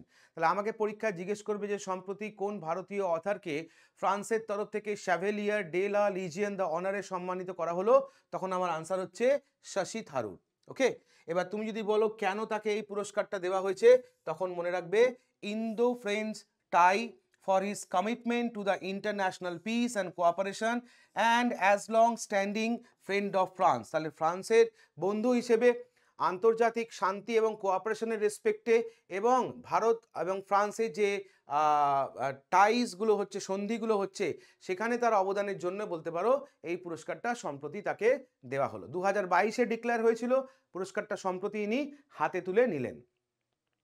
চলে আসো বুকস অ্যান্ড অথার্স পরের প্যারামিটার। তো ফার্স্ট পার্টে যতদূর সম্ভব কোনো বুকস অ্যান্ড অথার্স ছিল না, সেকেন্ড পার্টে যদি আমরা দেখি ফেব্রুয়ারি মাসের, তাহলে দুটো বইয়ের নাম আমরা এখানে পাচ্ছি। একটা বইয়ের নাম হচ্ছে কি না Neeraj Chopra the man who made history. বইটা কার লেখা সেটা মনে রাখবে, নরিস প্রীতমের লেখা। আরেকটা বই হচ্ছে ফুল বাহাদুর, এটা হচ্ছে প্রথম মাঘি ল্যাঙ্গুয়েজের লেখা নভেল, যেটা লিখেছিলেন জয়নাথ পাটিল 1928-এ। সেটাই সম্প্রতি ইংলিশে ট্রান্সলেট করা হয় এবং যিনি করেন তার নাম হচ্ছে অভয় কে। তাহলে আমাকে মনে রাখতে হবে, যদি বলে ফুল বাহাদুর এটা কোন ল্যাঙ্গুয়েজের নভেল ছিল, এটা প্রথম বলতে পারো মাঘি ল্যাঙ্গুয়েজের নভেল ছিল, যেটা লিখেছিলেন কে না জয়নাথ পাতি। কত সালে না 1928 সালে। এটাকেই সম্প্রতি ট্রান্সলেট করে কে না অভয় কে, তাই এটা আবার নিউজে এসছে।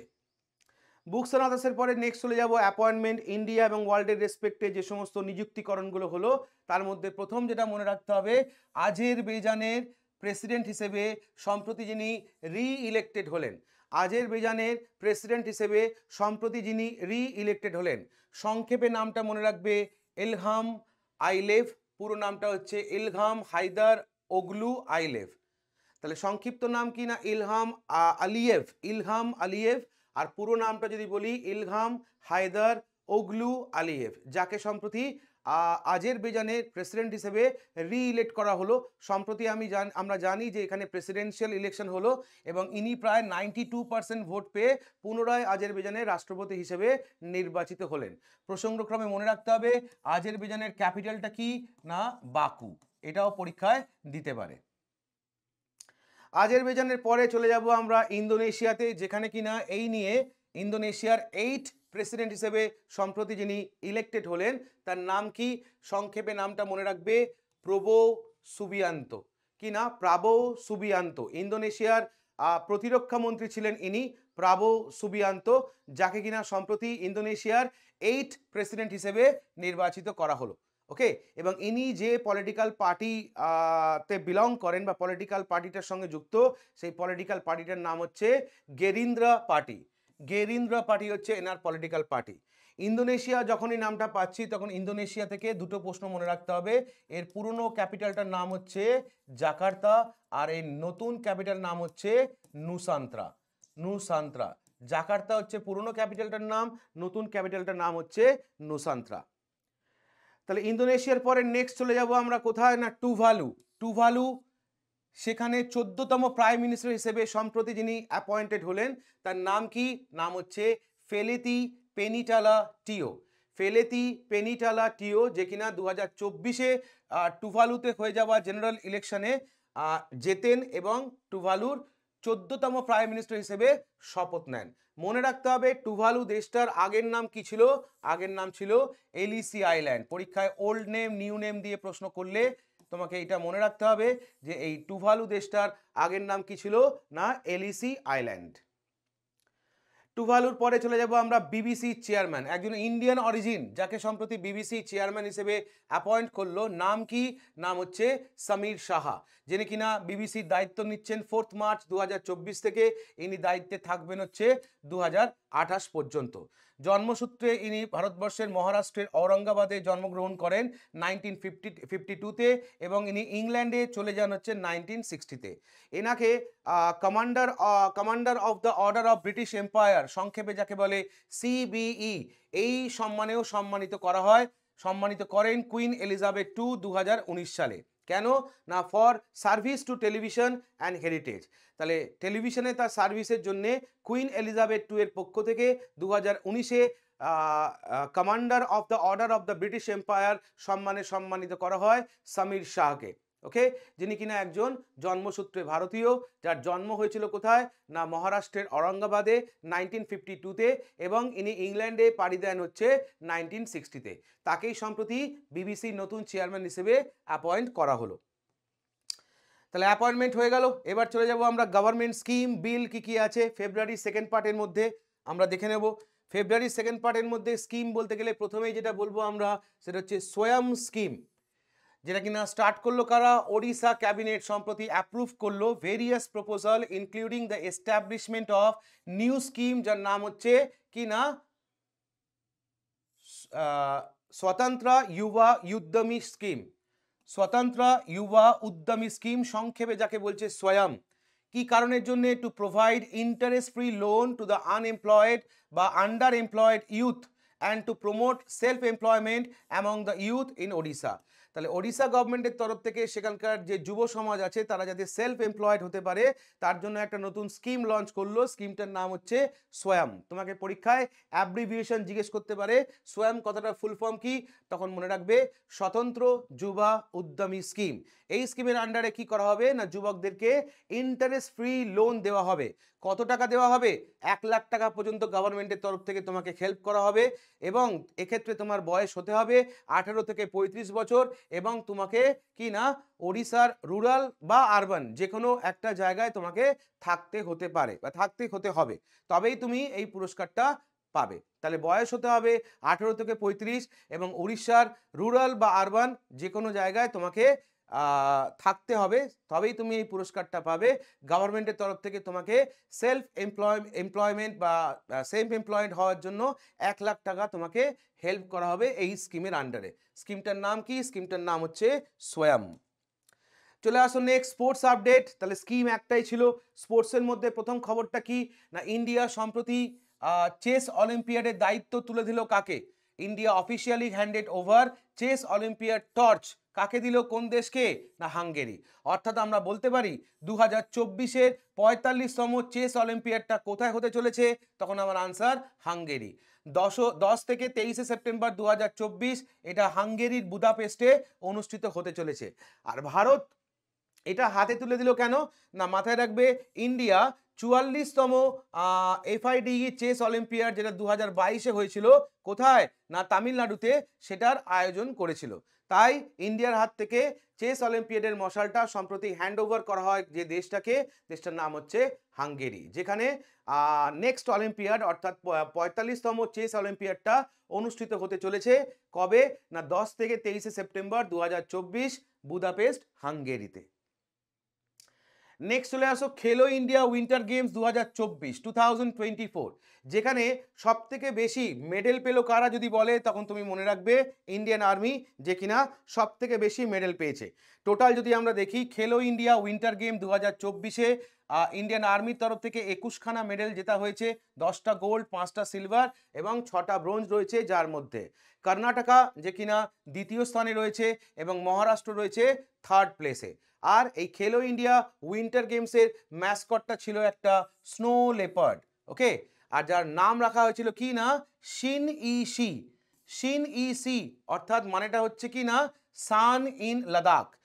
তাহলে লাদাখের শান সেটাকেই সেখানকার ভাষায় বলা হচ্ছে শিন ই সি, যেটা একটা লাদাখের শান কি না লিওপার্ড, স্নো লেপার্ড। তাই সেই স্নো লেপার্ডটাকেই ইনডাইরেক্টলি বলা হচ্ছে কি না শিন ই সি। এটাই হচ্ছে বলতে পারো খেলো ইন্ডিয়া উইন্টার গেমস 2024-এর কি না ম্যাসকট। প্রসঙ্গক্রমে মনে রাখতে হবে এটা কোথায় হয়েছিল? গুলমার্গ, ওকে। খেলো ইন্ডিয়া উইন্টার গেমসটা কোথায় হয়েছে? গুলমার্গ। চলে আসো পরেরটা, সাম্প্রতিক মৃত্যু, বিখ্যাত পার্সোনালিটি যিনি মারা গেলেন তার মধ্যে রয়েছে কিনা ফালি স্যাম নারিমান। ইনি পরিচিত কেন না, ইনি হচ্ছেন একজন বিখ্যাত ইন্ডিয়ান জুরিস্ট, বিখ্যাত ইন্ডিয়ান জুরিস্ট এবং একজন পদ্মশ্রী পদ্ম পুরস্কার প্রাপক। 95 বছর বয়সে নয়াদিল্লিতে সম্প্রতি মারা গেল, ওকে। এনার জন্ম হয়েছিল 1929-এ মায়ানমারে। তৎকালীন যেটাকে আমরা বলতাম রঙ্গুন, সেটা ছিল তখন ব্রিটিশ ইন্ডিয়ার অন্তর্গত। গভর্নমেন্ট অফ ইন্ডিয়ার তরফ থেকে তাকে পদ্মভূষণ সম্মানে সম্মানিত করা হয় 1991-তে, আর পদ্মবিভূষণ সম্মানে সম্মানিত করা হয় 2007-এ। কারণ কি না তার exceptional and distinguished service in the field of public affair. তাহলে পাবলিক অ্যাফেয়ার ক্যাটাগরিতে তাকে 2007-এ পদ্মবিভূষণ সম্মানে সম্মানিত করা হয় আর পদ্মভূষণ সম্মানিত করা হয় 1991। বাই প্রফেশন ইনি ছিলেন একজন ইন্ডিয়ান জুরিস্ট। 95 ইয়ার্স বছর বয়সে ইনি মারা গেলেন সম্প্রতি, তাই খবরে এসছেন। নামটা মনে রাখবে ফালি এস নারিমান বা পুরো নাম ফালি স্যাম নারিমান। চলে যাও পরেরটা, আবার একজন পদ্মশ্রী প্রাপক যার নাম হচ্ছে আমিন সায়নি। আমিন সায়নি যিনি সম্প্রতি মারা গেলেন। তো এই নামটা যারা রেডিও শোনো তারা নিশ্চয়ই জানো, নামটা সম্পর্কে প্রত্যেকের একটা ধারণা আছে। ইনি ছিলেন ভারতবর্ষের প্রথম বলতে পারো রেডিও প্রেজেন্টার। একটু মনে করে দেখো, আগে দূরদর্শন খুললেই রেডিও খুললেই বলতো একটা ডায়লগ ভেসে আসতো, বেহনো আর ভাইও स्वागत है आपको इंडियन रेडियो में এইভাবে একটা ডায়লগ ভেসে আসতো। তো এই যে মানে আজকের দিনে যাদেরকে তোমরা রেডিও জকি বলো, তো সেই রেডিও জকির কনসেপ্টটা প্রথম যিনি নিয়ে আসেন তিনি হচ্ছেন এই আমিন সায়নি। তাই তাকে বলা হচ্ছে একজন বিখ্যাত রেডিও প্রেজেন্টার এবং পদ্মশ্রী প্রাপক আমিন সায়নি, যিনি মারা গেলেন সম্প্রতি মুম্বাইয়ে 91 বছর বয়সে, 91 ইয়ার্স এজে ইনি মারা গেলেন। ইনি বিখ্যাত ছিলেন তার যে প্রোগ্রামটার জন্য, তার নাম হচ্ছে বিনাকা গীতমালা, যেটা বর্তমানে সেই প্রোগ্রামটার নাম হচ্ছে সিবাকা গীতমালা, যেটা হয় কোথায়, অন রেডিও সাইক্লোনে। এনাকে গভর্নমেন্ট অফ ইন্ডিয়ার তরফ থেকে পদ্মশ্রী সম্মানে সম্মানিত করা হয় 2009-তে। তো যেহেতু রেডিওটা কোনো পার্টিকুলার ক্যাটাগরির মধ্যে পড়ে না, তাই এখানে ক্যাটাগরি দেখো আদার্স বলা আছে। ওকে, যেহেতু স্পেসিফিক কোনো ক্যাটাগরির মধ্যে এটা পড়ে না, তাই এনাকে আদার্স ক্যাটাগরির মধ্যে 2009 সালে ভারত সরকারের তরফ থেকে পদ্মশ্রী সম্মানে সম্মানিত করা হয়। আমিন সায়নির পরে আমরা পড়বো কে মারা গেলেন না, পঙ্কজ উদাস, যার পুরো নাম পঙ্কজ কেশুভাই উদাস। ইনি ছিলেন একজন বিখ্যাত ভারতীয় গজল সিঙ্গার এবং পদ্মশ্রী প্রাপক, যিনি মারা গেলেন 72 বছর বয়সে মুম্বাইতে। যিনি জন্মগ্রহণ করেছিলেন 1951 সালের 17 মে গুজরাটের সৌরাষ্ট্রতে। এনাকে গভর্নমেন্ট অফ ইন্ডিয়া পদ্মশ্রী সম্মানে সম্মানিত করেন 2006-এ। এনার ডেবিউ অ্যালবামটা, গজলের ডেবিউ অ্যালবামটা যেটা ছিল, সেটার নাম ছিল আহাট, যেটা প্রকাশিত হয় 1980-তে। এছাড়াও তার বিখ্যাত অ্যালবামগুলোর মধ্যে হচ্ছে মুকারর 1981, তারুন্নুম 1982, মেহফিল 1983 এবং নয়াব 1985। এগুলো ছিল তার উল্লেখযোগ্য অ্যালবাম। তাহলে আমাকে বলবে পরীক্ষার প্রশ্নটা কি দেবে, আমাকে পরীক্ষার প্রশ্ন দেবে পঙ্কজ উদাস ছিলেন একজন ক্রিকেটার, না সিনেমা স্টার, নাকি গজল গায়ক। এইভাবে তোমাকে 4টে অপশন দেবে, সেখান থেকে তোমাকে অ্যাপ্রোপ্রিয়েট আনসারটা করতে হবে। পঙ্কজ উদাসের পরে নেক্সট প্যারামিটার কি আছে না, মহড়া। তো প্রথম যে মহড়াটা নিয়ে আমরা আলোচনা করব সেটা হচ্ছে কি না, এক্সারসাইজ বায়ু শক্তি 2024। তাহলে 2024-এ ইন্ডিয়ান এয়ারফোর্স সম্প্রতি ডেমনস্ট্রেট করলো একটা মহড়াটার নাম বায়ু শক্তি 2024, যেটা অনুষ্ঠিত হলো 17 ফেব্রুয়ারি 2024। কোথায় হলো, রাজস্থানের পোখরানে, যেখানে ইন্ডিয়ান এয়ারফোর্সের তরফ থেকে তাদের ফায়ার পাওয়ার ক্যাপাবিলিটিটাই তুলে ধরা হয়েছে এবং এই মহড়াটা দিন এবং রাত দুটো ক্ষেত্রেই অনুষ্ঠিত হয়েছে। তাহলে এখান থেকে আমরা মনে রাখবো এক্সারসাইজ বায়ু শক্তি যদি আমাকে বলে এটা কারা অর্গানাইজ করেছিল, তখন মনে রাখবো ইন্ডিয়ান এয়ারফোর্স। যদিও এই এক্সারসাইজ বায়ু শক্তিতে ইন্ডিয়ান এয়ারফোর্স ছাড়াও পার্টিসিপেট করেছিল ইন্ডিয়ান আর্মিও এখানে পার্টিসিপেট করেছিল। আর এই মহড়াটার থিমটা কি ছিল যদি তুমি জিজ্ঞেস করা হয়, তখন বলবো lightning strike from the sky, এটা ছিল থিমটা।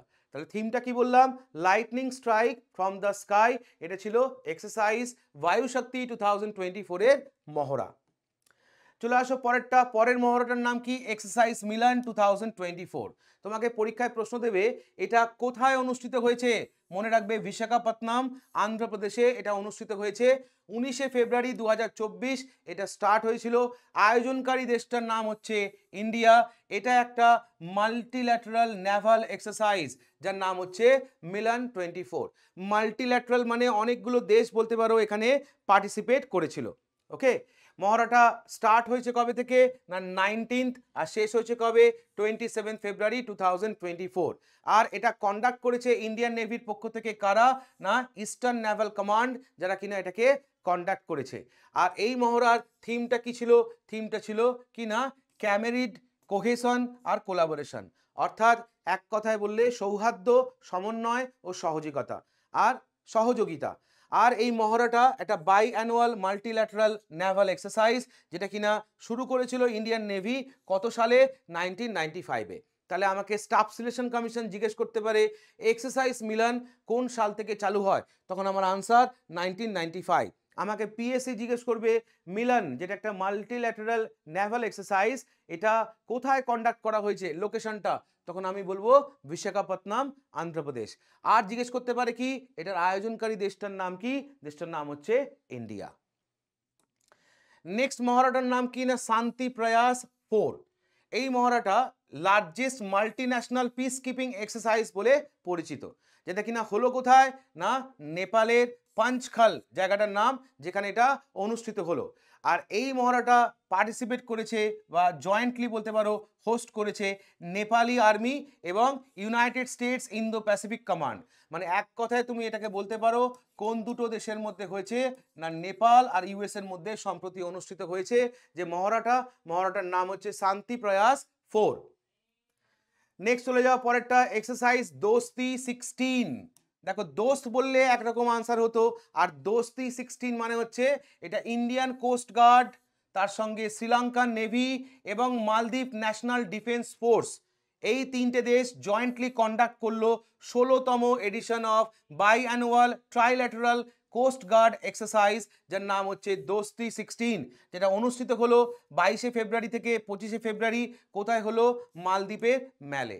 তাহলে তিনটে দেশ, একটা হচ্ছে ইন্ডিয়া, একটা শ্রীলঙ্কা, একটা মালদ্বীপ, তিনটে দেশের বলতে পারো কোস্ট গার্ড, ইন্ডিয়ার তরফ থেকে কোস্ট গার্ড, শ্রীলঙ্কার তরফ থেকে শ্রীলঙ্কার নেভি এবং মালদ্বীপের তরফ থেকে ন্যাশনাল ডিফেন্স ফোর্স, এই তিনটে দেশ মিলে একটা জয়েন্টলি তাদের 16তম এডিশন একটা ট্রাইল্যাটারাল কোস্ট গার্ড এক্সারসাইজ কন্ডাক্ট করলো, যার নাম রাখলো দোস্তি 16। 16 কথাটার মানে হচ্ছে এবারেরটা হচ্ছে 16তম এডিশন, তাই বলছে 16। এটা হলো কোন তারিখ থেকে কোন তারিখ, না 22শে ফেব্রুয়ারি থেকে 25শে ফেব্রুয়ারি। কোথায় হলো, মালদ্বীপের ম্যালে। ওকে, আর এখানে অবজারভার কান্ট্রি হিসেবে যে দেশটা উপস্থিত ছিল সে দেশটার নাম হচ্ছে বাংলাদেশ। বাংলাদেশ এই মহড়াতে যোগদান করে অ্যাজ অবজারভার কান্ট্রি। নেক্সট মহড়াটা দেখবো আমরা কি আছে না এক্সারসাইজ ধর্মা গার্ডিয়ান। তোমাকে পরীক্ষায় প্রশ্ন করবে এটা কোন দুটো দেশের মধ্যে হলো, তাহলে একটা হচ্ছে আমার জাপান আর একটা হচ্ছে আমার ইন্ডিয়া।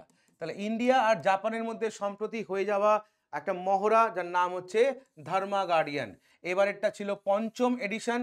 তাহলে একটু আগেই বললাম কোন দুটো দেশ, ইন্ডিয়া আর জাপানের মধ্যে হয়েছে। এটা একটা বাৎসরিক মিলিটারি ট্রেনিং এক্সারসাইজ। যদি বলো কোথায় হয়েছে, রাজস্থানে হয়েছে। রাজস্থানের কোথায়, না মহাজন ফিল্ড ফায়ারিং রেঞ্জ। কবে হয়েছে, 25শে ফেব্রুয়ারি 2024।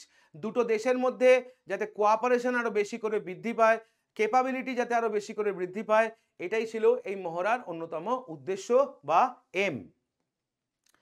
এরপর চলে যাব আমরা লাস্ট ফেজ, ফেব্রুয়ারি মাসের কারেন্ট অ্যাফেয়ার্সের লাস্ট ফেজ, যেটা হচ্ছে আমাদের মিসলেনিয়াস ইনফরমেশনের মধ্যে প্রথম যে ইনফরমেশনটা পড়বো আমরা, কি বলছে, এমআইবি সম্প্রতি রিভাইজ করলো ন্যাশনাল ফিল্ম অ্যাওয়ার্ড রেগুলেশন। তাহলে এমআইবি মানে হচ্ছে ministry of information and broadcasting. তারা কি করলো, না ন্যাশনাল ফিল্ম অ্যাওয়ার্ডের ক্ষেত্রে কিছু পরিবর্তন আনলো, রেগুলেশন কিছু চেঞ্জ করলো। কি পরিবর্তন আনলো, মাথায় রাখবে দুটো পুরস্কারের নাম চেঞ্জ হয়েছে। কোন দুটো পুরস্কারের নাম চেঞ্জ হয়েছে, একটা হচ্ছে Indira Gandhi award for best debut film of a director, এই যে পুরস্কারটা ছিল এটাকে রিনেম করা হলো, নতুন নামটা হচ্ছে best debut film of a director. আরেকটা পুরস্কার হচ্ছে Nargis Dutt award for best feature film on national integration, এটার নাম চেঞ্জ করে বলা হলো কি, না এটার নাম চেঞ্জ করে বলা হলো best feature film promoting national social and environmental value. তাহলে এই দুটো চেঞ্জ করলো সম্প্রতি কে, না ministry of information and broadcasting. আর এই চেঞ্জটা আমরা দেখতে পাবো 2022-এ যখন ন্যাশনাল ফিল্ম অ্যাওয়ার্ড দেওয়া হবে, যেটা হবে 70তম এডিশন, সেই ফিল্ম অ্যাওয়ার্ডে আমরা এই দুটো ক্যাটাগরি যে চেঞ্জ হয়েছে সেটা আমরা দেখতে পাবো। আর এই ন্যাশনাল ফিল্ম অ্যাওয়ার্ড 2022-এর এন্ট্রিটা অলরেডি ক্লোজ হয়ে গেছে, মানে এখানে আর নতুন করে কোনো সিনেমা এন্ট্রি হবে না, তার কারণ এন্ট্রিটা ক্লোজ হয়ে গেছে কবে, 30শে জানুয়ারি 2024। চলে আসো পরেরটা, ওড়িশা তাদের 4র্থ বায়োডাইভার্সিটি হেরিটেজ সাইট সম্প্রতি ঘোষণা করলো। কোন জায়গাটাকে, না ওড়িশা গভর্নমেন্টের তরফ থেকে গুপ্তেশ্বর ফরেস্ট যেটা রয়েছে কোরাপুট ডিস্ট্রিক্ট, এটাকেই ওড়িশা তাদের 4র্থ বায়োডাইভার্সিটি হেরিটেজ সাইট হিসেবে সম্প্রতি ঘোষণা করলো। তাহলে এটা যদি 4র্থ হয়, বাকি তিনটে কি কি আছে, একটা মনে রাখবে মন্দাসুর যেটা রয়েছে কান্ধামাল ডিস্ট্রিক্টে, একটা মহেন্দ্রগিরি যেটা রয়েছে কোথায়, না গজপতি ডিস্ট্রিক্টে, আরেকটা হচ্ছে গন্ধমার্দন, এটা রয়েছে কোথায়, বরাগড় এবং বোলনগিরি ডিস্ট্রিক্টে। তাহলে ওড়িশার টোটাল 4টে বায়োডাইভার্সিটি হেরিটেজ সাইট আছে। সম্প্রতি 4র্থটা যেটা ঘোষণা করলো ওড়িশা তাদের নতুন বায়োডাইভার্সিটি হেরিটেজ বলে, সেটার নাম হচ্ছে গুপ্তেশ্বর ফরেস্ট, যেটা রয়েছে কোথায়, ওড়িশার কোরাপুট ডিস্ট্রিক্টে। নেক্সট, আসাম সরকারের তরফ থেকে সম্প্রতি তাদের স্টেট ফ্রুট ঘোষণা করা হলো। কোনটাকে, না কাজি নেমু, বা যেটাকে আমরা বলি কাগজি নেমু। মানে কাগজি লেবু যেটাকে বলি আমরা, সেটাই হচ্ছে কাজি নেমু। এটাকেই আসাম সরকার তাদের সম্প্রতি স্টেট ফ্রুট হিসেবে ঘোষণা করলো। ওকে, আর এই কাজি নেমুকে আরেকভাবে কি বলা হয়? Queen of all citrus fruit. মানে যে কোনো ধরনের সিট্রাস ফ্রুটের মধ্যে এটাকে রানী হিসেবে চিহ্নিতকরণ করা হয়। 2019 সালে যদিও এই কাগজি নেমু বা কাজি নেমু, যেটা কিনা জিআই ট্যাগ পেয়েছিল এগ্রিকালচারাল গুডস হিসেবে, তো সেই ফ্রুটটাকেই সম্প্রতি আসাম গভর্নমেন্ট তাদের স্টেট ফ্রুট হিসেবে ঘোষণা করলো।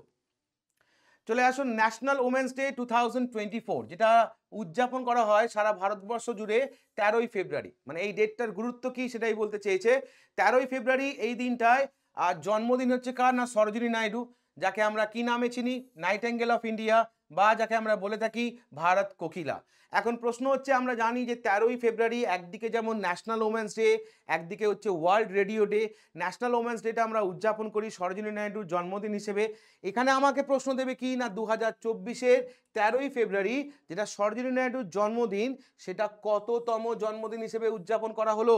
তখন মনে রাখবে 145তম বার্থ অ্যানিভার্সারি, যেটা কিনা 2024-এ উদযাপন করা হলো। চলে আসো পরেরটা। এই প্রথম নর্থ ইস্টার্ন স্টেট যে কিনা অ্যাচিভ করলো 100% house hold tap water connection. তাহলে এই প্রথম একটা উত্তর পূর্বের রাজ্য যে কিনা 100% house hold tap water connection কি করলো? না অ্যাচিভ করলো। এক কথায় মনে রাখবে রাজ্যটার নাম কি? অরুণাচল প্রদেশ। এটাই তোমার প্রশ্ন, রাজ্যটার নাম কি? অরুণাচল প্রদেশ। আর অরুণাচল প্রদেশ যে 100% house hold tap water connection পেলো, এটা কোন সেন্ট্রাল স্কিমের আন্ডারে পেলো? তখন মনে রাখবে জল জীবন মিশনের আন্ডারে এটা পেলো। এবং অরুণাচল প্রদেশ হচ্ছে প্রথম রাজ্য নর্থ ইস্ট ইন্ডিয়ার রেসপেক্টে, এবং 10 স্টেট বা ইউটি তুমি বলতে পারো, যারা ওভারঅল ইন্ডিয়াতে অ্যাচিভ করলো 100% কি না স্যাচুরেশন অফ হর ঘর জল, অর্থাৎ tap water in every house hold under কি না জল জীবন মিশন। তাহলে টোটাল ওভারঅল ইন্ডিয়ার রেসপেক্টে 10ম রাজ্য বা ইউটি তুমি বলতে পারো, এবং নর্থ ইস্টের প্রথম রাজ্য যারা কিনা 100% স্যাচুরেশন হর ঘর জল অ্যাচিভ করলো, যেটা কিনা রয়েছে জল জীবন মিশনের আন্ডারে। প্রসঙ্গক্রমে মনে রাখতে হবে জল জীবন মিশনটা লঞ্চ হয়েছিল কত সালে? 2019-এ লঞ্চ করেছিল মিনিস্ট্রি অফ জল শক্তি, যার উদ্দেশ্য ছিল provide safe and adequate drinking water through individual household tap connection to all household in rural India by 2024. Next INSAT 3DS সম্প্রতি ইসরোর তরফ থেকে 17ই ফেব্রুয়ারি সাকসেসফুলি লঞ্চ করা হলো GSLV F14 INSAT 3DS mission carrying the meteorological satellite. Okay, এটা বলতে পারো Satish Dhawan space centre, যেটা রয়েছে শ্রীহরিকোটা অন্ধ্রপ্রদেশ, সেখানকার সেকেন্ড লঞ্চিং প্যাড থেকে সম্প্রতি একটা মেট্রোলজিক্যাল স্যাটেলাইট যার নাম ইনস্যাট 3DS সম্প্রতি লঞ্চ করলো। কারা লঞ্চ করলো? ইসরো।